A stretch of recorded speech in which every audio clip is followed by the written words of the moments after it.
Yes, welcome to the Spring Showcase. I'm Michael Washington. He's Daniel Villalpando. We are here today to discuss what is it? We're heading into the last week of the season. Regular season's coming up. Yes, sir. As you can tell, we have a guest host here with our little friend here. Hi, Puppers. How you doing? This is my boy Atlas.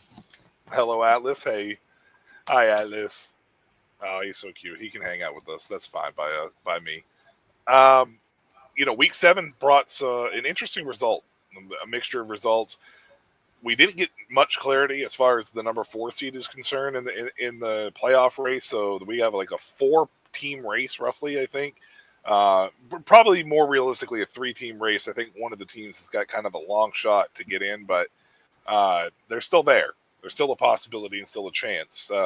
They're not mathematically eliminated, even though the percentages probably aren't super high at this point with the tiebreakers involved. We'll get to that in a minute too as well. But first and foremost, we talked a little bit last week or a couple weeks ago because we didn't end up having a show last week, but we ended up talking a little bit about 2 weeks ago, a little bit of the MVP race, and we both picked Shelton Epler at this point in time. Has anything changed for you over the course of the last 2 weeks to maybe shake things up a little bit to say it's not Shelton Epler, or in your opinion, is it still Shelton's game to lose? Yeah, I think it's definitely going to be his to lose. Obviously, they took a little tumble against the Mexicas in the game 2 weeks ago, and that was kind of something that we saw, but that was an overall just great performance by a team. I don't think, Shelton Epler kind of lost the race. Not only that, he's now, I'm sure you saw, but he's now the LFA all-time leading, touchdown thrower. So I did see that, yes. So I think that's so cool. I'm glad the LFA has been keeping track of that. That's something that I think leagues definitely need to do. Records are vitally important. I just think it's his year. You've been a big fan of him. You've always been a big supporter of who he is, and honestly, man, and he's had a great year. I think him keeping the Osos where they're at, I think that's just going to solidify. Barring a catastrophic game, last game, I think he deserves it. I think it's rightfully his. Yeah, I'm not going to argue by any means that Shelton Epler isn't the front runner, because I completely agree there. I am going to throw a name into this hat, though, that I think needs to be discussed, and there's a possibility that maybe if they're looking at a possible upset in this situation, they may throw it to him. Now, I know his team is not winning right now, which is obviously a big thing. They still have a chance to get into the playoffs this weekend, but JJ Hop, I don't know if you've seen this man's statistics or not through 7 games. In a 7-game window, this man has 51 receptions, 734 yards, and 8 touchdowns. 8. He does have 7 drops on the year, which is a problem, but 51 for over 700 yards and 8 touchdowns in a 7-game stretch. That's insane. That's crazy to me. I feel like that even though the Gallos Negros are not in position to possibly make the playoffs here, and they're having a losing record, that he should still be in consideration as possible the most valuable MVP, because even though they only have 2 wins, would they be 1 game out if it wasn't for this man and his production? Like, just something to think about. Just something to think about from that perspective. But I agree, Shelton Epler is probably still the front runner at this point in time. Yeah, and what you're seeing him do, Hop, right? I mean, as far as an import receiver, that's what you I'm sure that's what every team expects their inputs to do.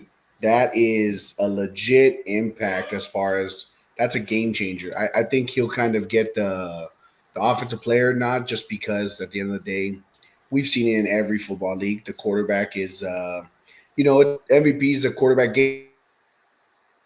I mean, Saquon Barkley just got cheated out of one, so that broke my heart. But you know, I think he deserves it, and that's a great catch by you. That's a tremendous catch, especially with those type of stats, because those are scary in a short span season. Because can you imagine if he doubles that? That's an insane amount for 14 games, and just seeing 8 touchdowns. That's pretty crazy. Yeah, and again, that I know that the team is losing, and it's not a great spot as we move forward here. But there is always that you know there's always that recognition that needs to be brought forward for people that are producing at a high level, even on quote unquote bad teams, right? Like so, from that standpoint. Real quick, let's recap cover week 7 real quick just to get it over here. The Raptors beat the Archangels in what looked like soup. It looked like they were playing in a soup field. I don't know if you saw that game or a chunk of that game, but that field was ugly. It was pouring. It literally looked like I said, it was like a giant 100-yard soup Yeah, bowl, super monsoon bowl over there.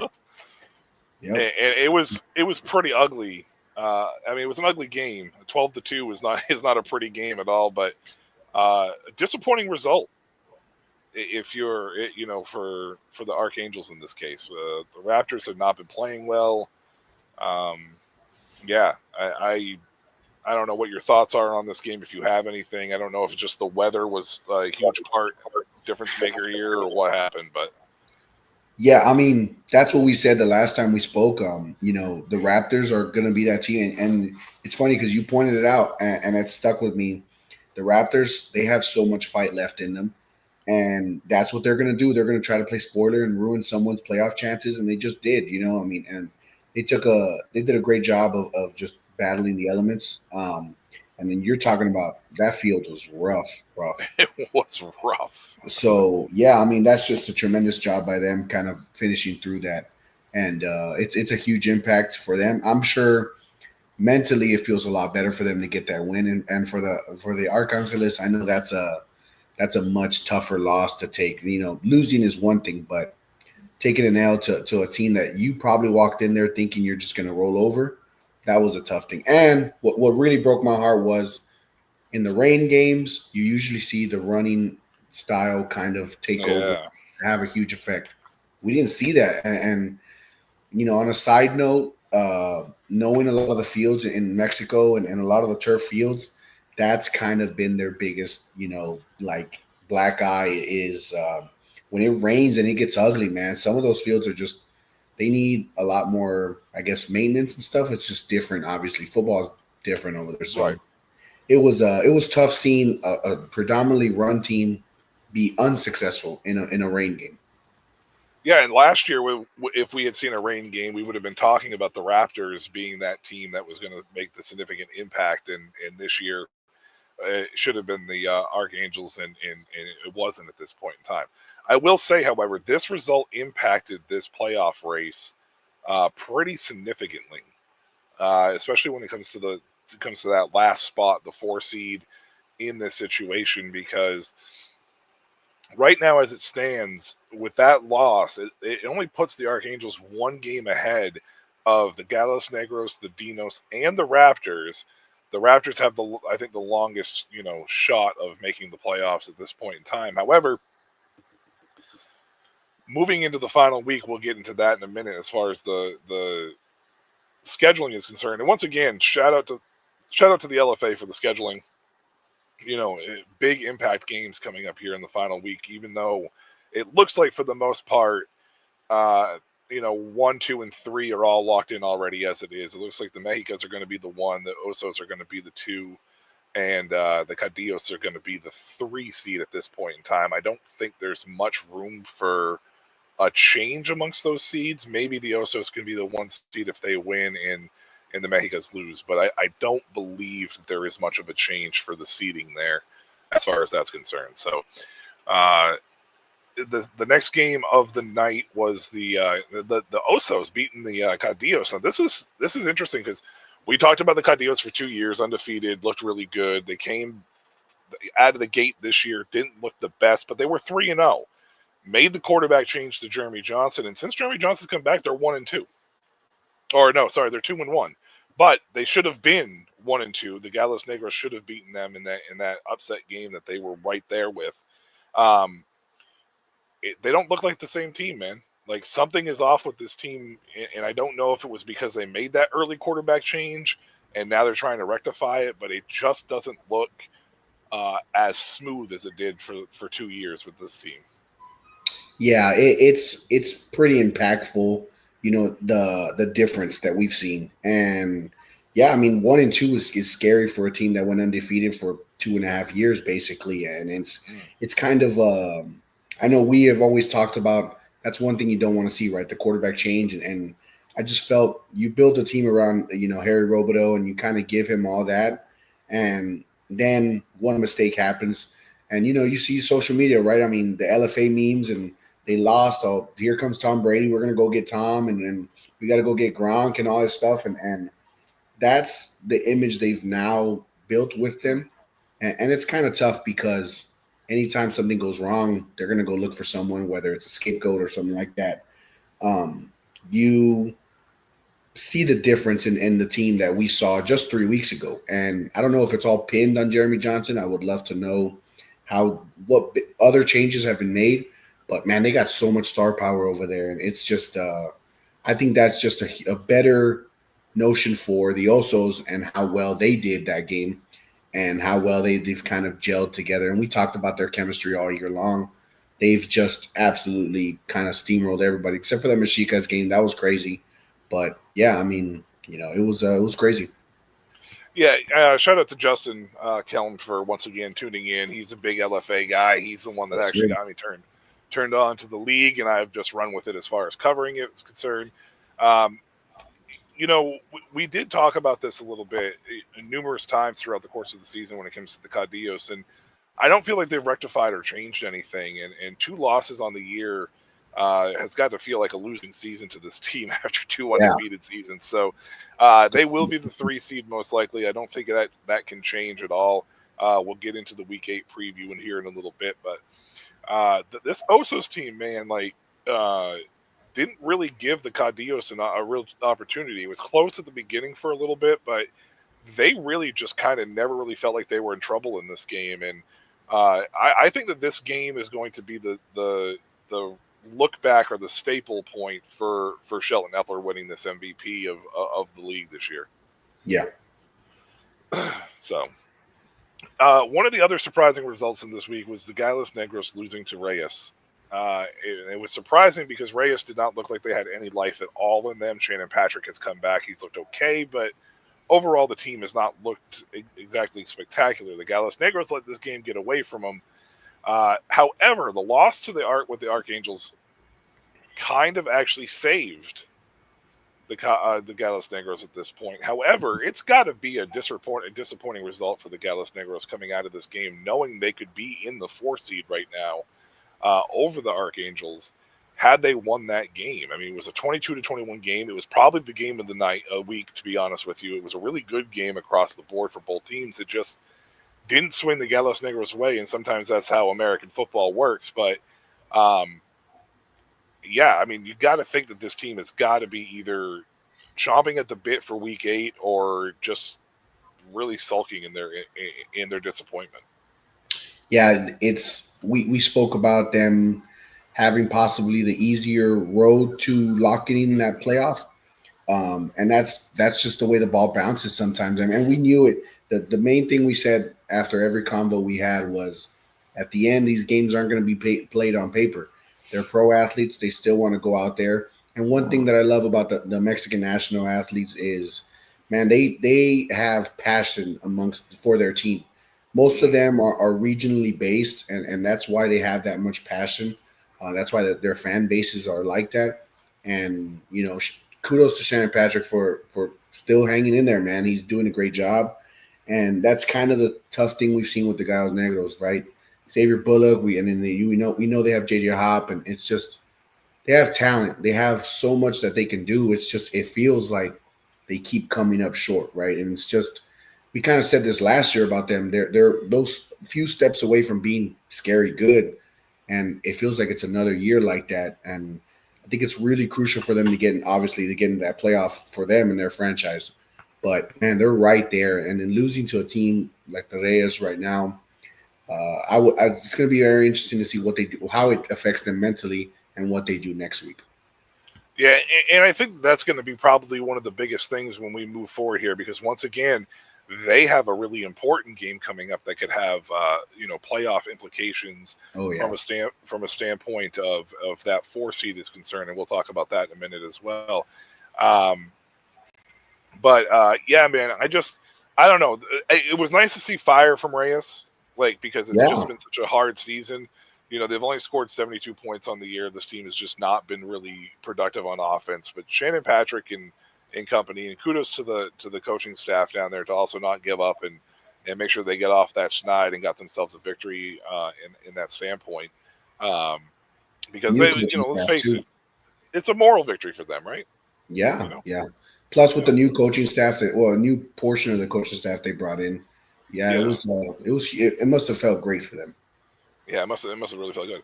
This is one of the things about the this league though that's really difficult to kind of put a finger on, right? Because last year it was a bunch of they played 9 games last year. It was a bunch of 5-4 teams behind the Caudillos, and you didn't know what you were going to get as far as was concerned. I think there was like 4 teams vying for 2 spots last year. Yeah, And then the Raptors went on their run to get to the final. I say their run, I mean it was really just 1 game, but oh no, it was 2 games last year. That's right, because they had 6 yes, teams sir. that made the Yeah, playoffs. But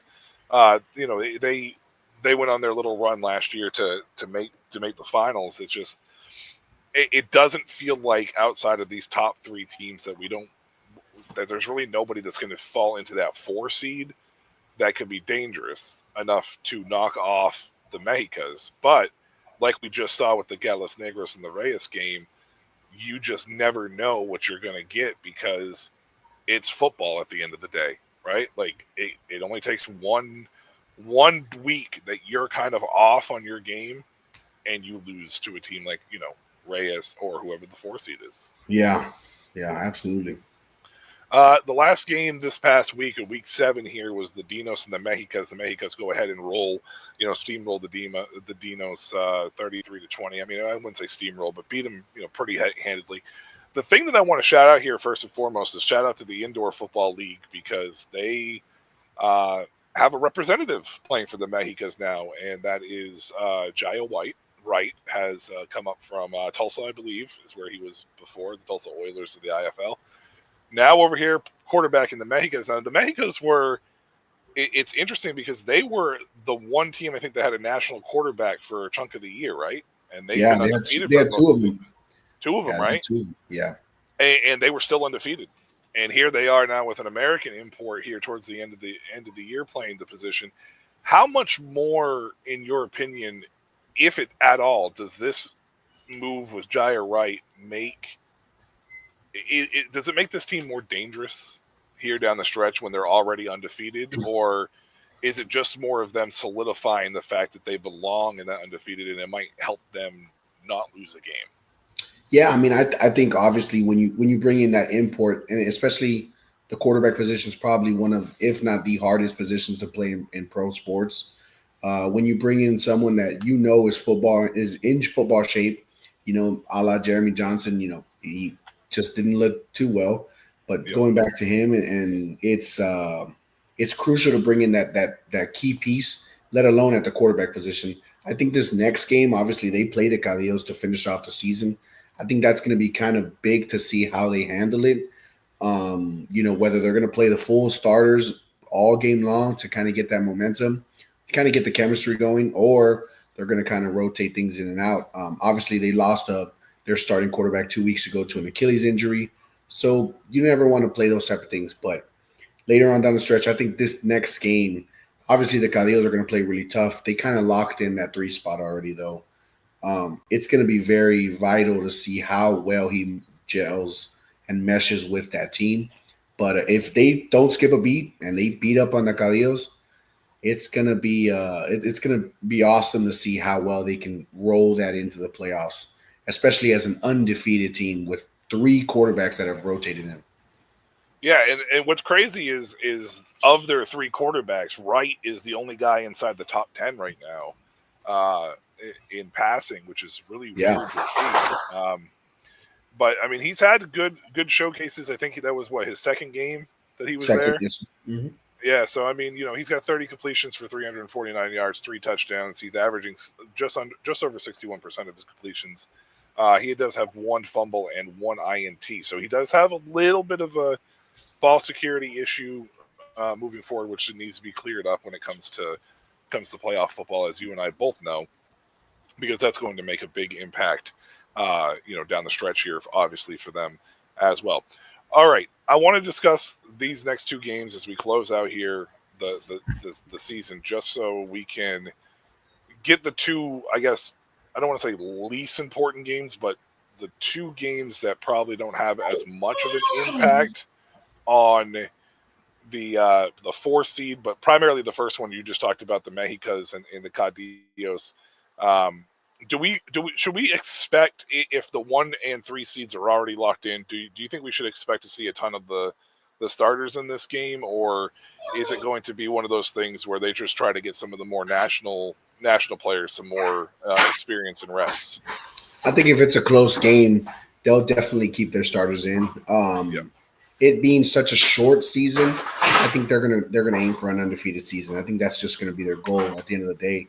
The Caudillos is the interesting one to me. I think we see Harry Robideau play. Yeah. I think since they locked in that 3, there's no moving around there. Yep. I love that my dog decides to play right now. Oh, it's fine. It's fine. It's okay. He's We all know asleep the whole time, and he's not. He's not we ready.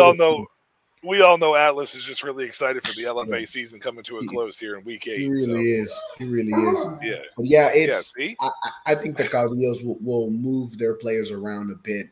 I think they have a lot of star power on that side that I think in their mind they're going to want to kind of sit back a little, especially their QB position. But I don't see the Mexicas doing it, man. I think they're gonna try to roll through, and they're obviously bringing in an import QB. They've kind of moved their offense in a different light. It's kind of more of like a run and gun offense, and I think he's just doing it really well. And I don't think they want to skip a beat at all. So I think the Cadillos, which is weird, the 3rd seed will bench more of their guys, and I think the Mexicas are going to go in for the kill, and I think they want that undefeated season. You think they're going to get it?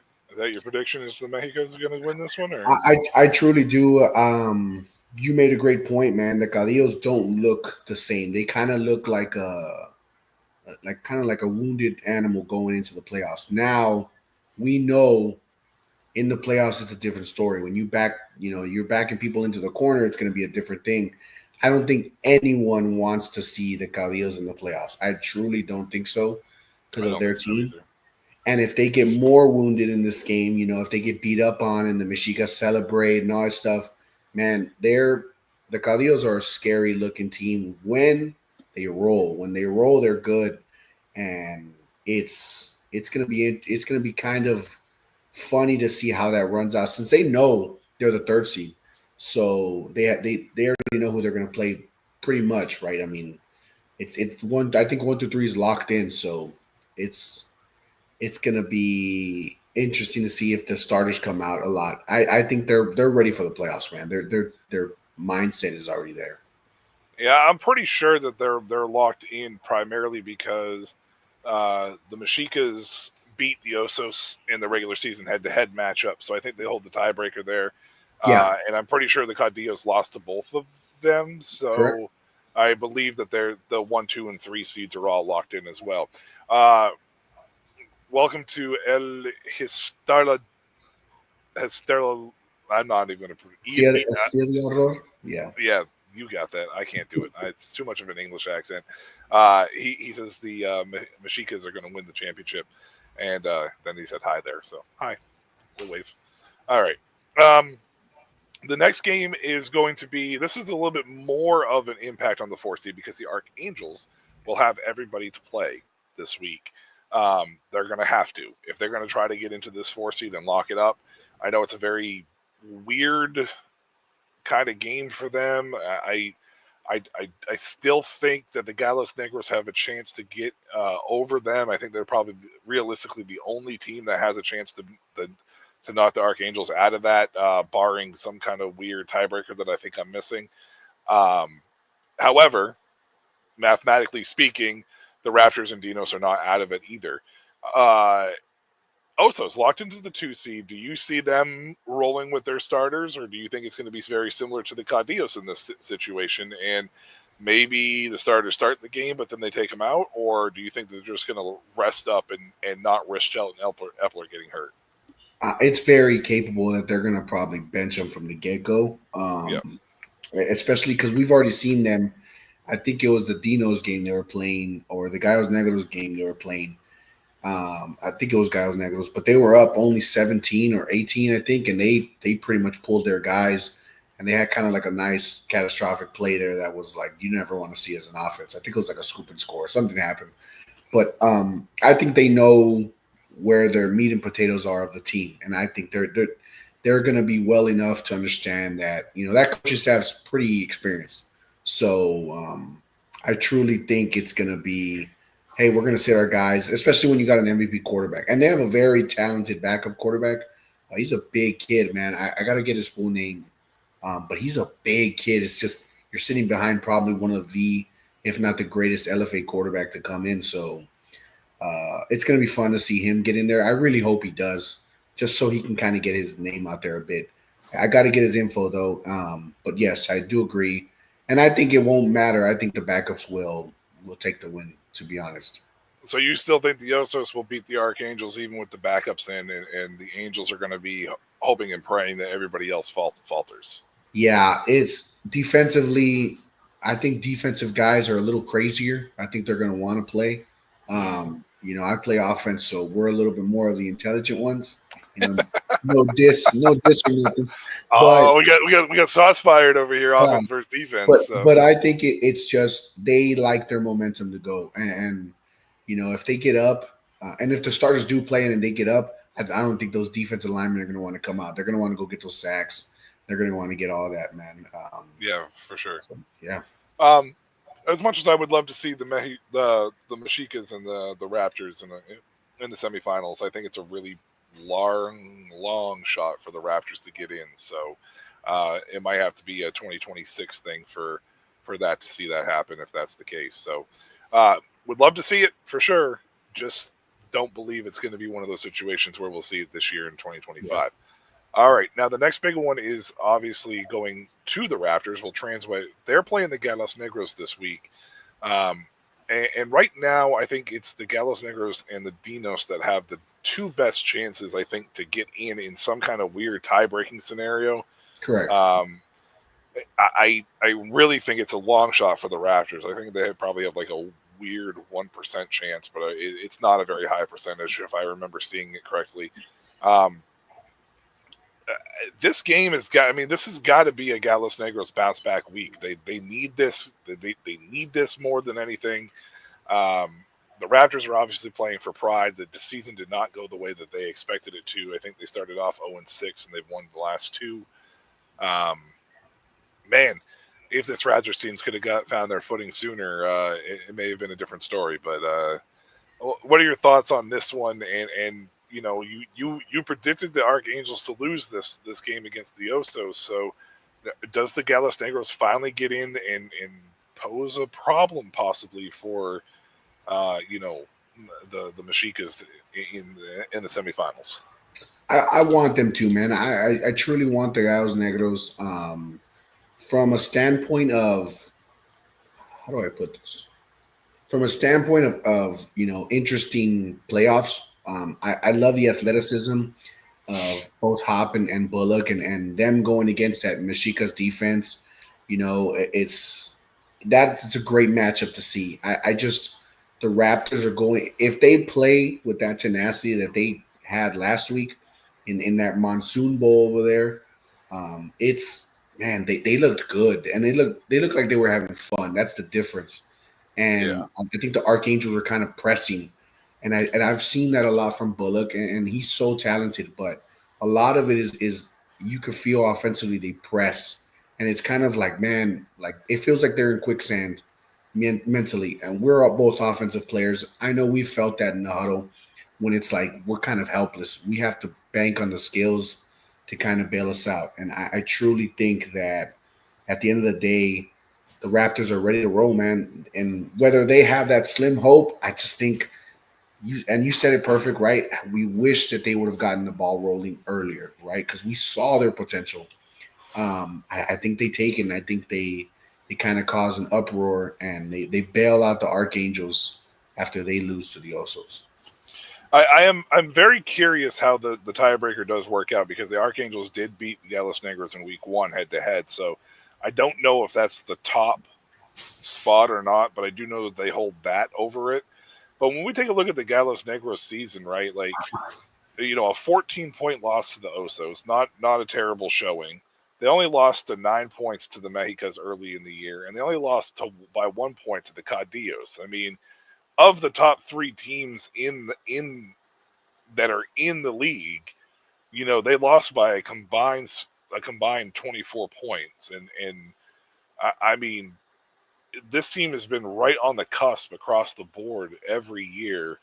It feels like every year now since I've been watching the league to make that next leap, and they just haven't quite done it yet. So if it is a head-to-head tiebreaker, the Archangels are actually going to be locked into the 4 seed. I just don't know if that's the top spot or not because I read a scenario where the Gallos Negros get in. I just don't know what the scenarios are off the top of my head. Um, I lost it. I meant to bookmark it, and I lost it. So, but either way, all eyes will be on that game for sure because it will get interesting when it comes down to tiebreakers to figure out what the Gallos Negros do with the Archangels if in fact the Angels lose and the Gallos Negros win. So we'll keep an eye on it. Yeah. And a fun little tidbit is in the last 2 days, and it's going to continue on into the weekend. Is it's ugly in weather wise down there.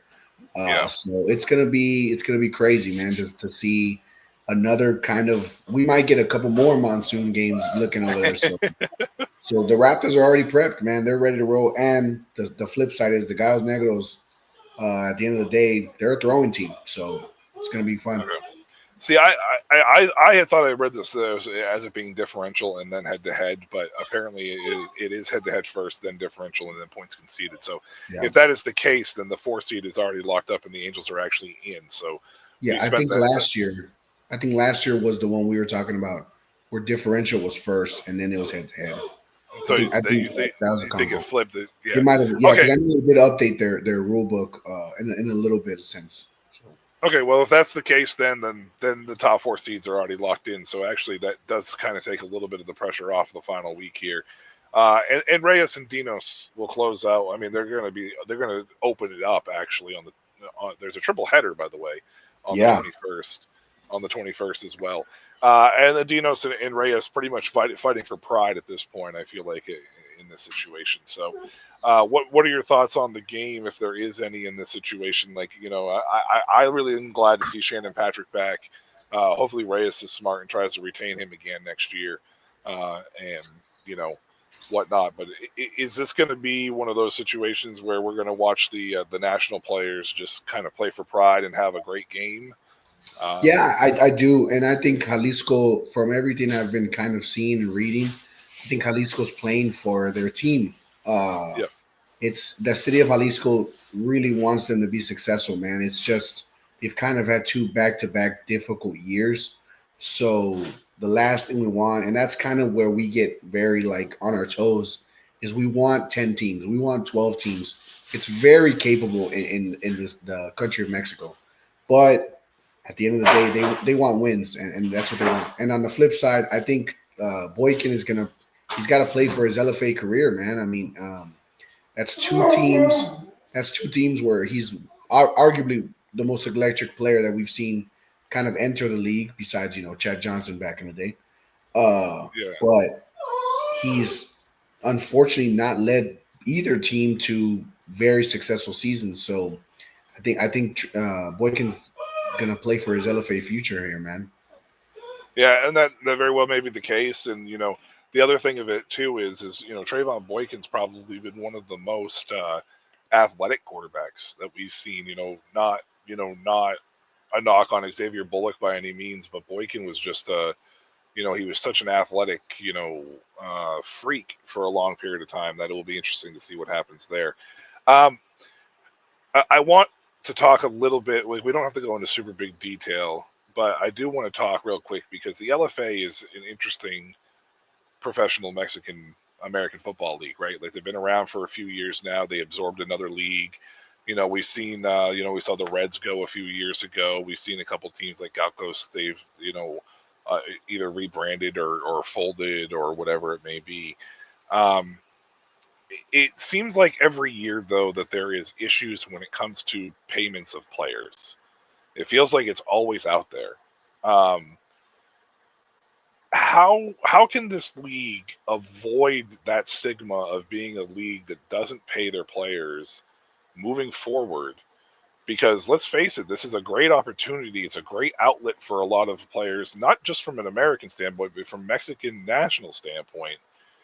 How how can this league be able to be continue to be sustainable? And is it going to require outside investors, simply kind of like similar to what we saw with the Osos? In your opinion, I just wanted to get it real quick. Obviously, we don't have to dive too deep into things because, like one of the things about us here at Shady Sports Network and here us at the Spring Showcase is we want these leagues to succeed. We don't want Yeah, them to fail, and we want to make sure that we're not also feeding into a bunch of rumors and bullshit. We always just we touch base on it, but we don't want to dive further into it without fully seeing and hearing everything that's happening. But it is kind of a concerning trend for the last 2 to 3 years since I've been watching the league, hearing about non-payments of players. yeah, Um, yeah. in your opinion, do you think that they can kind of just maybe rectify this? Because I know it's individual ownership groups and all that stuff, but from a league standpoint, in your opinion? I think it's a combination of both. And it's the own teams, kind of like Monterrey and the Osos. I think they did a great job of going and looking for, investors from the states that grew up, that love ball. At the end of the day, they're coming in, and they didn't just go get one investor. They didn't go get two. They got a handful of guys that got together, NFL players Mm, that love the game. And if the owners right now in the LFA can come together and find groups in the states or athletes that want to own a team, because at the end of the day we know these athletes are going to make investment. We know they're gonna do that, right? I mean, that's just we've heard countless of stories. They save their money and all this crazy stuff. They got to gel together. At the end of the day, it's one side has to reach to the other. The also side, those players went to the Osos team and they wanted to get that. Look at their success. New uniforms, all brand new helmets. It's they're being treated greatly over there. Families are yeah, flying in, to visit their husbands and their family. It's crucial. I know how prideful the Mexican community is. Believe me, I've played against arena teams, the Monterrey Steel, the Tampico Lagartos. Like I've played against these pro teams. I know the pride is there that they can do it on their own. I feel it. And believe me, it's kind of like a true Mexican feeling. But they're doing a great job building the LFA. It's just we know they're right there to consistently have 10 teams, 12 teams, 14 teams if they bridge that gap. And I'm glad you brought that up because you feel it all the time. Like, man, fuck, they can do it. It's possible. There's so many cities that could still have teams. There's some cities that can have two teams. They truly can. yeah. It's just, they gotta find a way to bridge or pursue people that want to do it. And I would love to see it more. Yeah, one of the things that I feel like that I think that they should do, especially from a standpoint of like an LFA commissioner standpoint or whatever, is maybe kind of reach out and start trying to get some football minds. It doesn't necessarily have to be Americans per se, but I don't think it's a bad place to start. Like you said, I know it's a prideful Yeah, situation and whatnot, but like when it comes to American football, we are without a doubt the world leader on that front, just because nobody else really played it. It was soccer, right? Like, I mean, the correct. other countries are starting to play it now and put things together, but uh, get some of those guys that have some of football knowledge and stuff to maybe get into the league office side of things to hopefully maybe um, look a little bit more into like securing venues and stadium agreements and making sure there's a little more stability from that standpoint. Maybe that's a good way to start with that. Bring those investors in, draw them in. I think the Osos is a great start. I really like what the Archangels have done with their overall um, rebrand of that squad. And whatnot. I mean, what were they? They were the Jefes, right? Before. Correct. Um, I mean, they rebranded and put together, in my opinion, the best looking uniforms in the league. They put out a good product, a good team.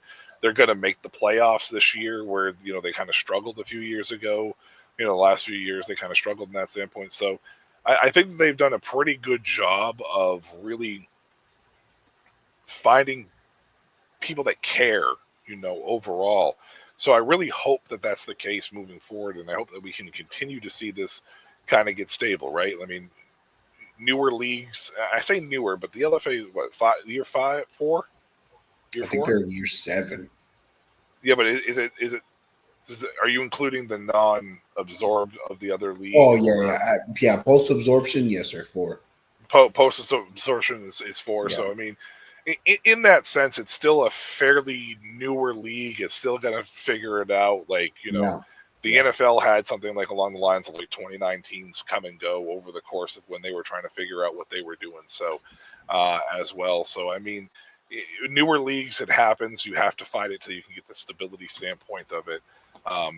We're seeing it with the ELF over in Europe as well.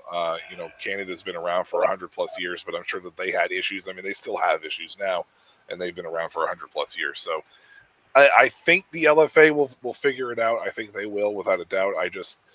I hopefully the league can get together with some of the owners in the offseason and kind of brainstorm ideas to try to keep, teams around, and maybe they go to like the NFL and the ELF type system, or maybe eventually it becomes a revenue sharing type of situation. We'll Yeah. see about that. We'll see what happens with that as well. The ELF's not quite to that point yet, but that's where their structure is for their league. Maybe the LFA takes a page out of that book and does something similar to try to build towards that here in the near future, because I think that would help a lot of some of the smaller teams like Reyes, that are struggled the last few years, and hopefully don't have to move, and hopefully can get together to be back next year type of situation. Um, Definitely. Yeah. so, all right, man. Well, I don't have anything else at this standpoint. It looks like the top four teams are locked in. So we discussed that. We talked a little bit about the MVP race. We will get, our predictions out next week after we recap week 8, the end of the regular season as well. And we'll talk a little bit about semifinals and finals here with the LFA playoffs right around the corner. What we'll Yes, sir. probably end up doing is, let me pull up the calendar right quick. Um, it looks like there's the June 28th, which is the next weekend, will be the semifinals, and then July 12th will be the finals. So what we'll do is we will probably have a show post June 28th, and then we probably won't have one until after the championship game on July 12th. So our last one will probably be like the 15th or so, or of July. Will probably be like our last episode for season 2 I of like that. Spring Showcase. So that will be our track moving forward. Another thing that I would like to see too, Daniel, is I want to see the LFA season go back to starting earlier in the Yeah, year. absolutely. I think starting earlier in the year and not getting the overlap with the ELF and the CFL will be good for them too. So I agree. I agree. I think that for one, the players would definitely love that more. yeah, a lot of these guys, they're overseas. That's their career. That's where they play. They'll bounce from one league to another, and I think they really need to take that into consideration. So the Mexicas will win the championship, and Tim Whitfield will be the MVP, according to our friend here. Tim Whitfield was I an believe he interesting. has. I believe we know his favorite team. By the way, Yeah, I think we do too. I think And to he's be locked in. and to be fair, and to be fair, I did look at Tim Whitfield's numbers. I mean, he has 122 rushes for 552 yards on the year and 4 touchdowns. However, the only reason why I kind of question whether or not he'll be in the running is because he does have a 4.5 yards per rush, which is actually one of the lower ones, which is interesting on the year. So I don't know how much Tim Whitfield is a difference maker enough for this team, as much as it has really been just the defense. I feel like the defense is really the MVP of this team. But hey, I love Tim Whitfield. Tim Whitfield is a fan of the network and a friend of the network. So if Tim wins MVP, hey, we would do nothing but celebrate it here, in Spring Showcase in Shady Sports Network at all, by all means. So, uh, uh, if you could find a way to bet on LFA, I'd put money down on that just to find out what the odds are on that for Yeah. sure. I will say I do think Colby Campbell, their linebacker for the Mexicas, I think he's Mm, kind of locked in that defensive player of the year. That kid's a I stud. So I agree. he's a force out there, man. So shout I out to him. completely I completely agree. I didn't see uh I didn't see anything as far as like secondary players that you know would make a huge difference. Cornelius Good has had 2 pick sixes on the year. He's had 4 INTs. And Marquise Manning has had a forced fumble and 4 INTs as well with 2 pick sixes. So, from a secondary standpoint, I feel like those 2 guys would be the only 2 that would be in the running for it. But I completely agree with you. Maybe Keenan Wolf for the Gallos Negros could make a push Great for name, by the Colby way. for Colby Tremendous. King. Oh yeah, it's Keenan Wolf, great name. He had 67 tackles on the year, 3 tackles for loss, 2 quarterback hurries. So I mean he's pretty much a legit off ball linebacker. He's leading the league in that standpoint, but it's hard with Colby Campbell's 7 sacks. Like there's just nobody touching him from that standpoint. So we when the awards are announced, I'm sure we will mention it on the show as well and give everybody their flowers as well for the spring showcase. So, not our normal night. We had some things pop up this week, so we pushed it to Thursday, but we still got one in. We will be back next week to cover the regular season and preview the playoffs. And I don't think I have anything else. Do you have anything else, Daniel, for tonight? Oh, sir, I'm good. Thank you. All right, sounds good. Shout out to our special guest Atlas for providing his thoughts and insights and thoughts as well. I really like the that was a good one. That was my favorite Yeah. thought Oh of yeah. the night by Spot him. on. Spot on. Yeah, spot on. That was spot on. Yeah, sounded just like him, right? Yeah. He's Daniel Villalpando. I'm Michael Washington. This is going to do it for this episode of Spring Showcase. But tune in next week as we do the playoff preview and the end of the season wrap up and whatnot. So until then,